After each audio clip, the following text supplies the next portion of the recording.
2-3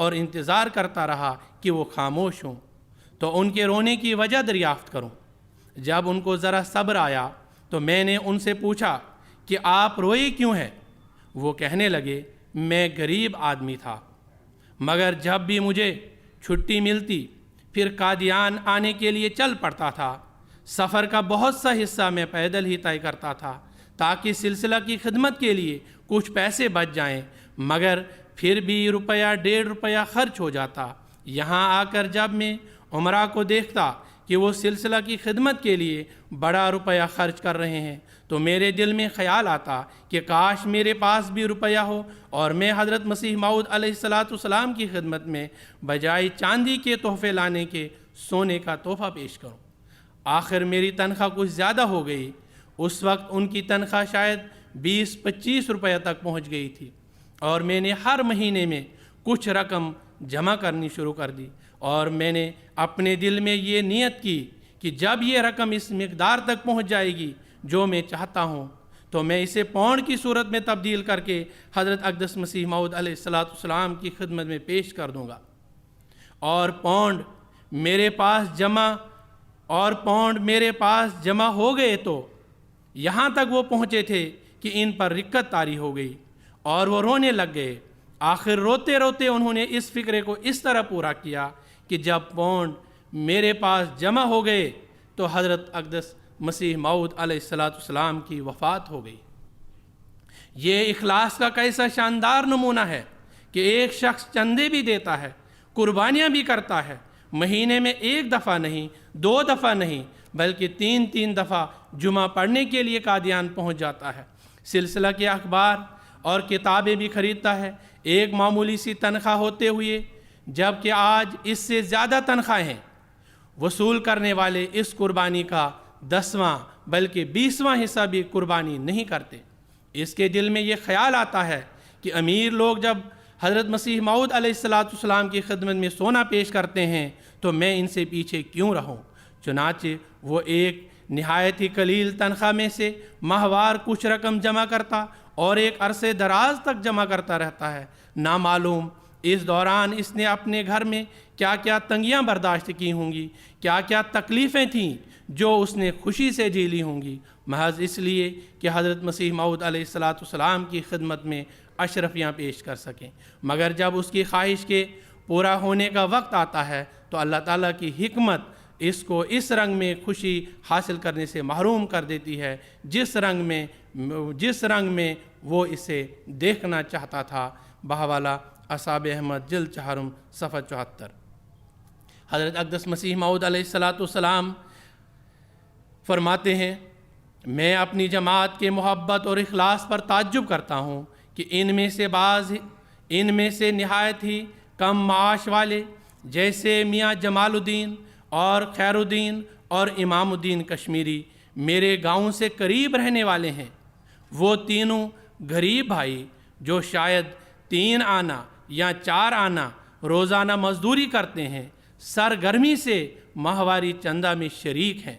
ان کے دوست میاں عبدالعزیز صاحب پٹواری کے اخلاص سے بھی مجھے تعجب ہے کہ باوجود قلت معاش کے ایک دن 100 روپیہ دے گیا کہ میں چاہتا ہوں کہ خدا کی راہ میں خرچ ہو جائے۔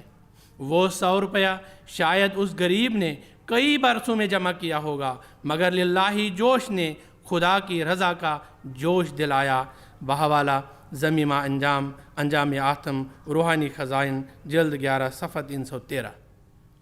دین کی راہ میں مالی قربانی کی ایک اور شاندار مثال حضرت مسیح موعود علیہ السلام کے صحابی حضرت چودھری محمد ظفر اللہ خان صاحب رضی اللہ تعالیٰ عنہ کی ہے۔ لندن مشن میں سن 60 کی دہائی میں یہ تجویز چلی کہ جماعت احمدیہ برطانیہ کے مرکز میں موجودہ 2 عمارتوں کو جو پرانی ہو چکی تھیں گرا کر ایک بڑا کمپلیکس بنایا جائے۔ اس تعمیراتی منصوبہ کے لیے جماعت کے پاس اس وقت مطلوبہ 1 لاکھ پاؤنڈ کی رقم موجود نہیں تھی۔ بہت سوچ و وچار اور کوشش کے بعد جب کوئی صورت نہ بن سکی تو حضرت چودھری صاحب سے درخواست کی گئی کہ کیا آپ یہ رقم مہیا فرما سکتے ہیں جو بعد ازاں آپ کو قسط وار واپس کر دی جائے گی۔ آپ نے اس پر رضامندی کا اظہار فرمایا۔ قرآنی تعلیم کے مطابق اس غرض کے لیے ایک معاہدہ تجویز کیا گیا